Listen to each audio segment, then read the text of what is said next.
கிறிஸ்துவுக்குள் அன்பானவர்களே, வாரம் ஒரு சாட்சி நிகழ்ச்சியின் மூலமாக திரும்பவுமாக இந்த வாரத்தில் உங்களை சந்திப்பதில் நான் மிகவும் மகிழ்ச்சி அடைகிறேன். நம்முடைய நிகழ்ச்சியில் 57வது சாட்சியை சிஸ்டர் விஜிலின் குமார் சொல்லியிருந்தாங்க. ஒரு அற்புதமான ஒரு ஆசீர்வாதமான சாட்சி. இன்றைக்கு இன்னொரு சாட்சி அவங்க நம்மோட பகிர்ந்து கொள்ள இருக்கிறாங்க. சாட்சியில் நிறைய ட்விஸ்ட் அண்ட் டர்ன்ஸ் எல்லாம் இருக்குது. இன்றைக்கு நம்மோடு சாட்சியை பகிர்ந்து கொள்ள இருப்பவர் சகோதரி விஜுலின் குமார்.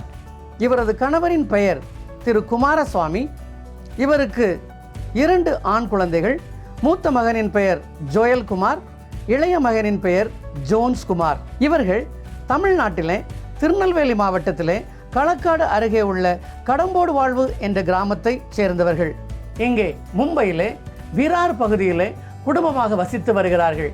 எங்கே நாம் சாட்சியை கேட்கலாமா? ईश्वर के पवित्र नाम को कोटि कोटि धन्यवाद देती हूँ। उनके नाम को मैं अधिक अधिक ऊंचा उठाती हूँ। मेरे जीवन में ऐसे बहुत सारे हर समय में परमेश्वर ने मेरी सहायता किया है। जब हमें ऐसा लगता था कि हमारे जीवन में अभी सब कुछ खत्म हो चुका है, कुछ भी नहीं होगा, कुछ भी संभावना नहीं है, जब ऐसे स्थिति में हम रहते थे तो मैंने परमेश्वर को पुकारा और परमेश्वर ने बहुत कार्य में हमें छुटकारा दिया। जो मनुष्य नहीं कर सकते थे वो परमेश्वर ने हमारे जीवन में किया। एक समय ऐसा था कि परमेश्वर ने हमें ट्यूशन देकर आशीष किया। तो उन दिनों में जब हमारे पास कम बच्चे आया करते थे तब लोग हमसे खुश थे, अच्छे रहते थे आजू बाजू के। मगर अचानक ही जब परमेश्वर का आशीष हमारे जीवन में आया, परमेश्वर के वचन के कहने के अनुसार, तो दिन बर दिन बच्चों की भीड़ बढ़ती गई और लोगों का भीड़ भी हमारे घर के सामने जमा होता था। तो ये आजू बाजू के लोग देखकर जलन होते थे और हमारे विरुद्ध में उनकी आंखें करनी किया कुछ लोगों ने कि ये नष्ट हो जाना चाहिए, इनका ट्यूशन बंद हो जाना चाहिए। ये हमारे सामने भाड़ोत्री हमारे सामने आकर इतना आशीष को पाते जा रहे हैं और हम वही के वही है। हम खुद का घर रहते हुए भी हमारे जीवन में आशीष नहीं है, मगर इन लोग कल आकर आज उनके जीवन में इतने आशीष हमारे आंखों के सामने हमारे सोसाइटी में रह के इतना कमा रहे, इतने आशीष को पा रहे करके सब जलन की आत्मा हमारे चारों ओर घिरे पड़े थे। हमें बहुत तकलीफ हुआ, बहुत सारी बीमारी से भी मैं पीड़ित हुआ करती थी। ठीक से वो बीमारी के कारण मैं ट्यूशन भी ठीक से बैठ नहीं पाती थी, ले नहीं पा रहे थे। फिर भी मैंने परमेश्वर पर अपने पूरे तन मन धन से मैंने विश्वास किया कि मुझे मेरे अंदर एक दृढ़ विश्वास था कि परमेश्वर हर एक स्थितियों से हमें बचाने वाला और छुड़ाने वाला केवल वही है। अगर पूरा दुनिया भी हमारे विरुद्ध में आए तो भी परमेश्वर हमें बचा सकते हैं। ये विश्वास मेरे अंदर था और मैंने लगातार उसके लिए प्रार्थना किया कि परमेश्वर जो हमारे विरुद्ध में उठे हैं उन्हें आप शांत कीजिए, उन्हें हमारे पक्ष में कीजिए। उस करने के हर एक कार्यों को भी परमेश्वर ने भस्म होते हुए मुझे दिखाई दिया। शैतान के हर एक कार्य को भी जलाकर भस्म करते हुए परमेश्वर ने मुझे दिखाया। इस कदर से हम हर एक स्थितियों को पार करते जा रहे थे, मगर अचानक लोगों का भड़कना हमारे ऊपर उठ गया। उन लोग हमारे विरुद्ध में हो गए और हमको ही पता नहीं था। हमारे साथ अच्छे से बात करते थे मगर हमारे विरुद्ध में उन्होंने हमारे लिए फंदा को तैयार कर रखा जो कि हम ही नहीं जानते थे उस बारे में, अनजान थे हम उस बारे में। एक दिन ऐसा हुआ कि सोसाइटी के जो मेन लोग थे उन लोग सब मिलकर मीटिंग किया, कमेटी मीटिंग किया। उसमें उन्होंने हमारे बारे में कुछ ऐसे कार्य को पेपर में लिखा और उसमें हमारे बिल्डिंग में 25 फैमिली रहते थे, उन हर एक से उन्होंने साइन ले लिया कि किसी ना किसी तरह इनको यहाँ से भगाना है, इनके विरुद्ध में कंप्लेंट कर। तो उन्होंने उस कागज़ को लेकर नगर सेवक को दिया और उनको बताया देखो ऐसे ऐसे कार्य है, ये हमारे सोसाइटी में नहीं चाहिए। हमारे सोसाइटी के कोई भी परिवार ये नहीं चाहता है कि ये हमारे यहाँ पे ट्यूशन ले। जब हमको ये न्यूज़ पता चला इस बारे में तो हम लोग बहुत ही अचंभित हो गए कि कैसे ये लोग हमसे तो अच्छे बातें करते हैं मगर हमारे पीछे से सारे लोगों ने हमारे खिलाफ सिग्नेचर किया। फिर भी मैंने कहा परमेश्वर जो हमारे विरुद्ध में है उन्हें आप हमारे पक्ष में करने वाले परमेश्वर हो। मैं आप पर विश्वास करती हूँ। इस समय मेरे विरुद्ध में 1000 भी उठे होंगे तो भी कोई परवाह नहीं है, परंतु आप उन सबसे अधिक बड़े परमेश्वर मेरे साथ है। मैं आप पर विश्वास रखती हूँ, नीचे आप कार्य करेंगे और छुड़ाएंगे। ऐसे कर लगातार परमेश्वर से प्रार्थना किया और एक दिन अचानक नगर सेवक ने मेरे पति को और उस रूम के मालिक को बुलाया और उन्होंने उनको बताया कि ऐसे ऐसे तुम्हारे विरुद्ध में लोगों ने ऐसे हमको नोटिस दिया है कि तुम यहाँ से खाली करो, क्योंकि कोई भी तुम्हें वहाँ रहना पसंद नहीं करते हैं, सब आपके विरुद्ध है, कोई भी एक आदमी भी आपके पक्ष में नहीं है, तो आपको खाली करना ही पड़ेगा, आपके ट्यूशन को बंद करो, यहाँ पे आप ले नहीं सकते हैं। तो मेरे हस्बैंड भी बोले ठीक है, अभी हमारे वजह से किसी को तकलीफ़ तो नहीं होती है, ट्यूशन लेने में क्या गलती है, तो लीगली है। तो बोलने लगे, लोग बोलते हैं कि आप इलीगली लेते हैं, तो इसमें इलीगली क्या है, दारू बेचते हैं, गलत काम करते हैं, 2 नंबर का काम करते हैं। उन लोग भी आज़ादी के साथ सब कुछ कर रहे हैं, मगर हम लोग तो लीगली बच्चों को शिक्षा दे रहे, पढ़ा रहे, उनको ज्ञान दे रहे, तो इसमें इलीगली बात कहाँ से हुआ। तो फिर उन्होंने बोला देखो अभी मैं कुछ नहीं कर सकता हूँ, मैं भी उनको कुछ बोल नहीं सकता हूँ। अगर 1 या 2 जन होते तो मैं समझा सकता था, मगर पूरा बिल्डिंग के लोग ही आपका विरोध है, मैं कुछ नहीं कर सकता। हम लोग निराश थे, मगर फिर भी हमने प्रार्थना को नहीं छोड़ा, हम लगातार प्रार्थना कर रहे थे। फिर अचानक एक दिन नगर सेवक ने बोला कि ठीक है, आप टेंशन मत लो, आप एक काम करो, ट्यूशन में मेरे पास 2 गाला है, उस गाला का चाबी उन्होंने इनके हाथों में दिया और कहा आप जो गाला यूज़ करना चाहते हैं आप यूज़ कर लीजिए, वहाँ पे आप ट्यूशन को शिफ्ट कर दीजिए और वहाँ पे आप बच्चों को और बढ़ाइए और आपका बड़ा कीजिए, और फिर घर पे आप रह सकते हैं, ये घर पे आप रहो मगर ट्यूशन को बदल दो। मैं घर के लिए तो मैं उनसे बात कर सकता हूँ, क्योंकि उनको ट्यूशन से ही प्रॉब्लम है, आपसे प्रॉब्लम नहीं है, तो आप लोग घर पे रह सकते हो मगर ट्यूशन आपको वहाँ पे शिफ्ट करना पड़ेगा। अब मेरे पति ने कहा तो मुझे भी बहुत हम लोग को आश्चर्य लगा, क्योंकि जिस मनुष्य को लेकर वो हमारे विरुद्ध में, उनको ऐसा लगा कि नगर सेवक हमारे विरुद्ध में आएंगे, हमको भगा देंगे, हमको हमारे विरुद्ध में कुछ कार्य करेंगे, ऐसा लगा था। मगर देखो परमेश्वर ने, जो मनुष्य ने जिसको हमारे विरुद्ध के लिए, विरोध खड़ा करने के लिए ठहराया था, वही इंसान आज हमारे पक्ष में आकर हमको मदद कर रहे। तो ये सहायता जो है परमेश्वर की ओर से आया, और मैंने परमेश्वर को कोटि कोटि धन्यवाद, जो फंदा उन्होंने लगाया था मगर आपने परमेश्वर उनसे छुड़ाकर हमें छुड़ाया है। फिर जब हमने गाला देखा तो हमको बहुत अच्छा लगा, क्योंकि उस एरिया में उतना बड़ा गाला कहीं भी हमने देखा नहीं था, बहुत बड़ा गाला था और बहुत अच्छा था, तो हम लोग को बहुत ही अच्छा लगा। फिर हमने ट्यूशन वहाँ पे शिफ्ट कर दिया। फिर भी लोगों को क्या पता, हम लोग को पसंद नहीं आते थे, क्योंकि हमारे घर पे प्रेयर होता था, गुरुवार को प्रेयर, महिला की मीटिंग हुआ करते थे, और उस प्रेयर के कारण उस बिल्डिंग के 2-3 फैमिली हमारे प्रेयर में आने लगे और वो सब छोड़ परमेश्वर को ग्रहण करने लगे। तो ये भी बात उनको अच्छी नहीं लगती थी। तो फिर उन्होंने क्या किया, अभी नगर सेवक तो हमारे पश्चिम में हो गए, इसके लिए उनको छोड़ दिया उन्होंने। फिर उन्होंने जाकर पुलिस कंप्लेन किया, और रोज़ हमारे घर पे पुलिस लेके आया करते थे कि इनको यहाँ से निकालो, कैसे भी करके इनको यहाँ पर खाली करो।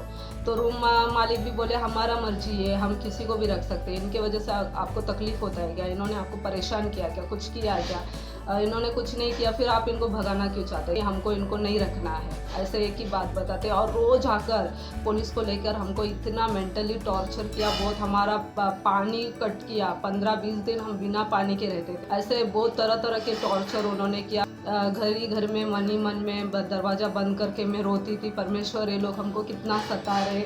और बाहर जाने के लिए भी मुझे कैसा तो होता था, क्योंकि सारे लोग ऐसे लगते थे कि मेरे सब दुश्मन बन गए हैं, कोई भी मेरे मुंह को देखना नहीं चाहते थे, कोई भी मुझे देख कर बातें करना नहीं चाहते थे, सब मुंह फिरा के जाते थे। ऐसा लगता था कि मैं उस जगह पे हम अकेले हैं, कोई भी नहीं है। एक दिन ऐसा हुआ कि पुलिस को लेके आए, और फिर वो जो मेन आदमी था उस सोसाइटी का, उन्होंने कहा पुलिस के सामने मेरे हस्बैंड से कहा कि अगर आपने 2 दिन में रूम खाली नहीं किया तो हम तुम्हें मारेंगे, ऐसे पुलिस के सामने उन्होंने कहा। तो मेरा हस्बैंड भी बहुत सहन कर रहे थे, मगर उस समय जब उन्होंने मारने की बात किया तो फिर उनको बहुत गुस्सा आ गया। फिर इतना झगड़ा हुआ, 4-5 बिल्डिंग के लोग, 100 से भी ज़्यादा लोग इकट्ठे हो गए थे, पूरे तमाशा बन गया था। हमने बोला पुलिस को कि आप ही बताओ ना हमारा क्या गलती है, हमारे गलती को बताओ, फिर हम भी सहमत होंगे। अगर पुलिस के पास भी कुछ वजह नहीं थी, कुछ कारण नहीं थी हमारे गलतियों को बताने के लिए, इसलिए वो भी कुछ कह नहीं पाए। मगर लोगों का भीड़ हमारे विरुद्ध में था, पूरे बिल्डिंग के लोग, पूरे लोग इकट्ठे हो गए थे, तमाशा बन गया था। फिर मेरे हस्बैंड को भी मैंने शांत किया, फिर उनको अंदर घर पे लेके जाके मैंने कड़ी लगा दिया। फिर घर के अंदर से मैंने मेरे भाई को, मेरे मम्मी को, मेरे बहन को, सभी को हमने कॉल कर जो रूम मालिक है उनको, सभी को कॉल कर हमने बुलवा लिया वहाँ पर कि ऐसे ऐसे हो गया, आप लोग आइए। फिर मैं भी लगातार प्रार्थना कर रही थी मन में ही, परमेश्वर इस जो पहाड़ समान समस्या है उसे परमेश्वर आप परमेश्वर हिम जैसे उसे ठंडा कीजिए कर मैंने भी प्रार्थना किया लगातार। हमारे सब सगे वाले आ गए, जो मेरे मम्मी मेरे भाई सब आ गए थे। तो फिर बातचीत हो गया। फिर मेरे भाई ने कहा उस रूम मालकिन से कि ये रूम इन लोग को क्यों आप सता रहे, क्यों इतना ये कर रहे, इनका क्या कारण है, क्या गलती है, क्यों ऐसे सता रहे कर। जब रूम मालिक को मेरे भाई ने पूछा कि सर आपका रूम का रेट कितना है, आप भी इसी समय में कैश आपको दूंगा, अभी इसी समय में खरीदूंगा और यहाँ ही मैं चेयर डाल के बैठूंगा, मुझे कौन क्या बोलता है मैं देख लूँगा, खुद का रूम हो जाएगा तो मुझे कौन क्या बोलेगा मैं देख लेता हूँ। ऐसे मेरे भाई ने बात किया सब लोगों से। मेरे ऐसा लगा कि परमेश्वर ने मेरे भाई को एक दूत के, स्वर्गदूत के समान भेजा और उनके मुँह से ऐसे ऐसे बातें निकली जिसे सुनकर वो लोग सब डर गए, एकदम शांत हो गए। उन्होंने झगड़ा को एकदम ठंडा कर दिया। फिर मेरे भाई के साथ बात करने लगे पर्सनली। जैसे जैसे वो बातें कर रहे थे वैसे वैसे उन लोगों के हाथ पैर ढीले हो गए, वो थर थर कांपने लगे और बार बार मेरे भाई को फ़ोन करते गए कि हमें माफ़ कर दो, आपके जीजाजी से कहो हमें माफ़ करने के लिए, आप यहीं उन लोग परिवार के साथ रहने दो, ट्यूशन भी उन लोग यहीं लेने दो, हम लोग ट्यूशन के लिए सारा हम हेल्प करेंगे, उनको जो जो चाहिए हम लोग अभी उनके ऊपर कुछ भी नहीं कहेंगे। और ये सब बातें सुनकर हम बहुत ही अचंभित हुए। 2 दिन के बाद उन्होंने कहा आपके जीजा जी से भी हमें बात कराओ, हम उनसे माफ़ी मांगना चाहते हैं। अगर वो अपने मुंह से कहे कि हाँ हमने आपको माफ़ कर दिया करके, जब वो अपने मुंह से कहे न कहे तब तक हम उनसे माफ़ी मांगेंगे। फिर उन्होंने मेरे हस्बैंड को भी कॉल किया, उनसे बातें किया और माफ़ी मांगा।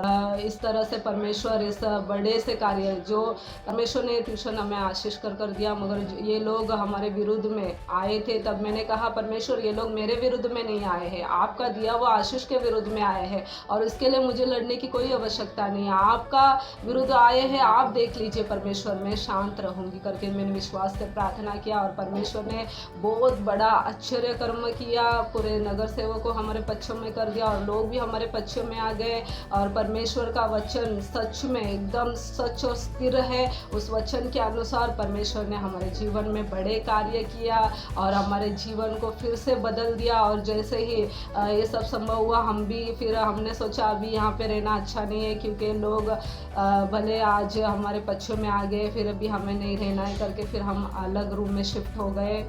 और उसके बाद हमारा जीवन इतना बदलता गया, इतना बढ़ता गया, हमारा ट्यूशन भी क्लासेस बन गया और इस कदर से आशीष परमेश्वर का है। और परमेश्वर ने भविष्यवाणी के द्वारा कहा कि तेरा विश्वास का परख था, इसमें तूने जे पाया, इसलिए मैं तुझे और आशीष करूँगा कर उन दिनों से हमारे जीवन में और अधिक परमेश्वर का कृपा, महिमा और आशीष बढ़ता गया। इसलिए हमें हर एक स्थिति हालातों में हमें डरना नहीं चाहिए, हटना नहीं चाहिए, विश्वास को खोना नहीं चाहिए।